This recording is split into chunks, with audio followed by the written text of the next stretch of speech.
तुलसी विवाह के दिन तुलसी के पौधे में बांध देना ये एक चीज, दरिद्रता दूर हो जाएगी, धन में वृद्धि होगी, मां लक्ष्मी का आशीर्वाद प्राप्त होगा।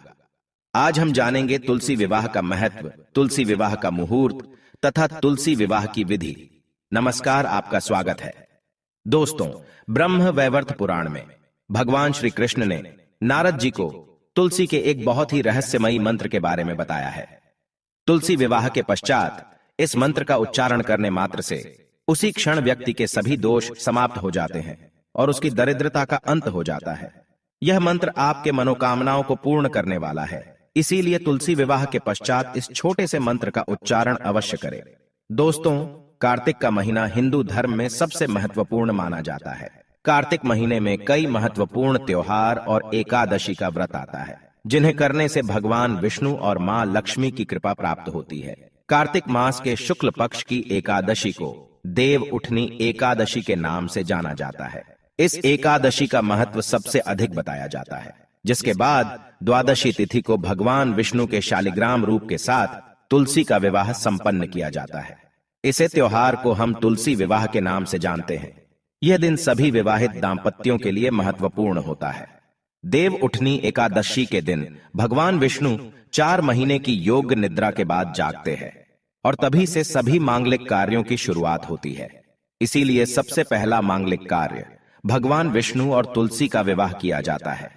इससे जीवन में सुख समृद्धि आती है। दोस्तों, 23 नवंबर को देव उठनी एकादशी के दिन चतुर्मास की समाप्ति होती है। इसके बाद तुलसी शालिग्राम विवाह का आयोजन किया जाता है।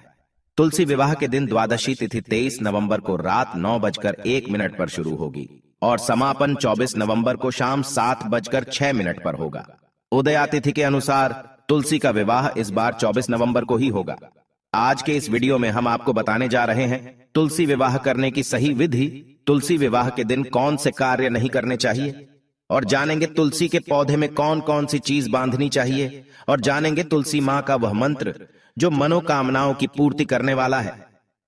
दोस्तों, ब्रह्म वैवर्त पुराण में वर्णित प्रसंग के अनुसार एक बार नारद जी ने भगवान श्री कृष्ण से पूछा, हे प्रभु, तुलसी भगवान नारायण की प्रिय है, इसीलिए परम पवित्र है।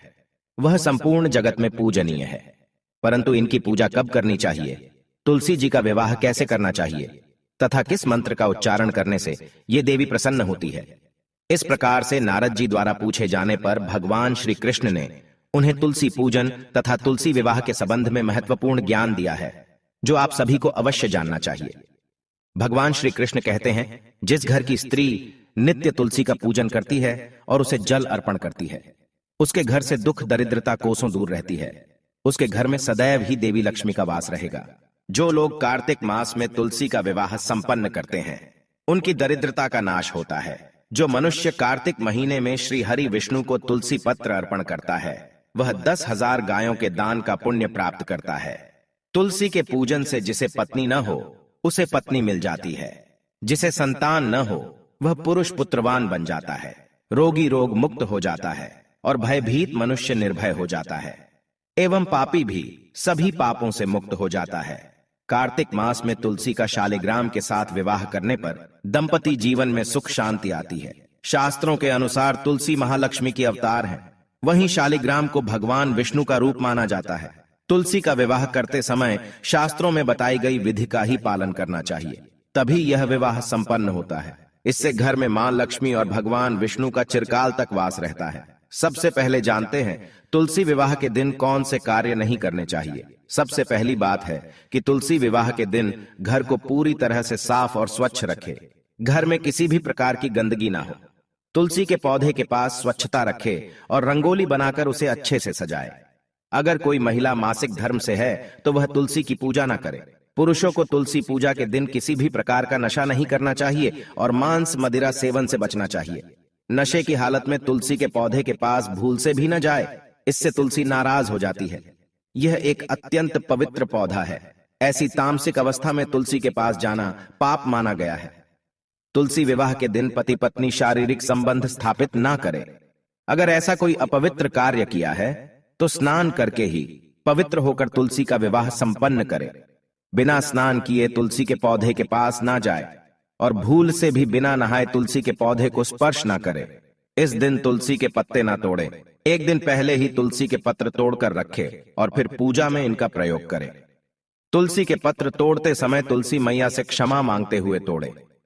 तुलसी विवाह के दौरान मन में किसी भी प्रकार के बुरे विचार न आने दे। मन को साफ और स्वच्छ रखकर ही तुलसी की पूजा करें। रात्रि में तुलसी के पौधे को स्पर्श न करे अथवा उसके पत्ते न तोड़े, ऐसा करना अशुभ माना गया है। रात्रि में तुलसी का पौधा निद्रा अवस्था में होता है, ऐसे में पत्ते तोड़ने पर पाप ही लगता है। तुलसी जी का विवाह करते समय तुलसी को सुहाग का सामान अवश्य चढ़ाए, इससे अखंड सौभाग्य की प्राप्ति होती है। तुलसी विवाह के दौरान तुलसी के पौधे के पास शालिग्राम रखे और उस पर तिल चढ़ाए।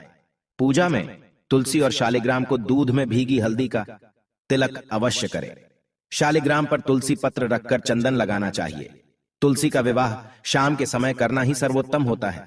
तुलसी के गमले के पास गन्ने रखकर मंडप बनाया जाता है। इसके बाद तुलसी के पास शालिग्राम रखकर तुलसी का विवाह संपन्न किया जाता है। विवाह के दौरान तुलसी और शालिग्राम पर अक्षत और फूल डालने चाहिए। विवाह के सभी नियमों का पालन जरूर करना चाहिए। तुलसी विवाह के बाद भगवान विष्णु की आरती करे और प्रसाद में तुलसी पत्र डालकर उन्हें भोग लगाए। उसके पश्चात 11 बार तुलसी की परिक्रमा करें। तो इस प्रकार से आप तुलसी का विवाह संपन्न करें। वहीं इस दिन कुछ खास उपाय करने से वैवाहिक जीवन से जुड़ी समस्याएं खत्म हो जाती हैं, जिसके परिणाम स्वरूप शादीशुदा जीवन में हमेशा खुशहाली बनी रहती है। तुलसी विवाह के दिन सुख, शांति और समृद्धि के लिए तुलसी मां को चुनरी अवश्य चढ़ानी चाहिए। अक्सर लोग घर में तुलसी का पौधा तो लगा देते हैं, लेकिन उनसे यह गलती हो जाती है कि वे तुलसी मां को चुनरी नहीं चढ़ाते हैं, जिसके कारण उन्हें तुलसी लगाने का शुभ फल प्राप्त नहीं हो पाता है। हमेशा ध्यान रहे कि तुलसी का पौधा चुनरी के बिना अधूरा होता है। तुलसी केवल एक पौधा नहीं है, बल्कि वह देवी है, विष्णु पत्नी है। उन्हें हम अपनी माता मानते हैं, इसीलिए तुलसी को चुनरी अवश्य ही चढ़ानी चाहिए। इससे पति पत्नी में प्रेम और विश्वास बढ़ता है। घर में रहने वाली महिलाएं सदा सुहागिन और सौभाग्यशाली रहती हैं। लेकिन तुलसी को चुनरी चढ़ाते समय आपको यह बात ध्यान में रखनी चाहिए कि आप तुलसी को लाल रंग की चुनरी ना चढ़ाए। लाल रंग का संबंध मंगल ग्रह से होता है और बुध ग्रह तुलसी से संबंधित होता है। मंगल और बुध ग्रह मित्र नहीं है। बुध के अनुकूल शुक्र ग्रह और शनि है। इसीलिए तुलसी पर लाल चुनरी कभी नहीं चढ़ानी चाहिए। आप तुलसी पर हरे रंग की, पीले रंग की अथवा नीले रंग की चुनरी चढ़ा सकते हैं। लेकिन कई लोग पुरानी फटी हुई चुनरी तुलसी पर बांध देते हैं। ऐसा करना भी अशुभ होगा। तुलसी पर नई चुनरी ही बांधनी चाहिए। तुलसी पर चुनरी बांधने के लिए एकादशी का दिन सर्वोत्तम होता है। आप किसी भी एकादशी के दिन नई चुनरी लाकर उसे तुलसी के पौधे में बांध दें। इसके आपको कई गुना अधिक लाभ प्राप्त होंगे। तुलसी को बिना चुनरी के कभी ना रखें। अगर चुनरी पुरानी हो जाए तो चुनरी को एकादशी के दिन ही बदलना चाहिए। तुलसी विवाह के दिन एक पीला रंग का धागा लेकर अपने शरीर की लंबाई के बराबर नाप कर काट लें। इसके बाद उसमें 108 गांठ लगा दें और फिर तुलसी के पौधे के नीचे बांध दें। इसके साथ ही अपनी मनोकामना कहें। जब आपकी मनोकामना पूर्ण हो जाए तो इस धागे को खोलकर जल में प्रवाहित कर दें। श्री कृष्ण कहते हैं कि जो भी स्त्री तुलसी विवाह के दिन तुलसी के समक्ष इस मंत्र का उच्चारण करेगी वह सौभाग्यशाली बनेगी। जो भी पुरुष तुलसी के सामने इस मंत्र का उच्चारण करेगा उसे अक्षय धन की प्राप्ति होगी। तुलसी का यह मंत्र मंत्रराज कल्पतरु है। यह समस्त फलों को प्रदान करने वाला है। जो भी तुलसी के सामने इस मंत्र का उच्चारण करेगा उसे संपूर्ण सिद्धियां प्राप्त होगी। वह मंत्र इस प्रकार है: श्रीम ह्रीम क्लीम ऐम वृंदावनये स्वाहा। इस मंत्र का जाप करने मात्र से उसी क्षण व्यक्ति के समस्त पाप नष्ट हो जाते हैं और उसकी दरिद्रता समाप्त होकर अपार धन संपत्ति की प्राप्ति होती है। तुलसी विवाह के दिन तुलसी के पौधे में थोड़ा सा कच्चा दूध अर्पित करें।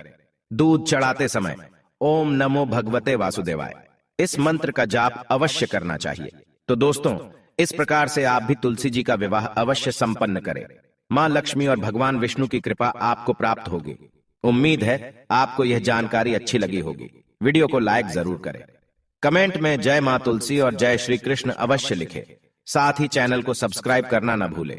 आप सभी का धन्यवाद।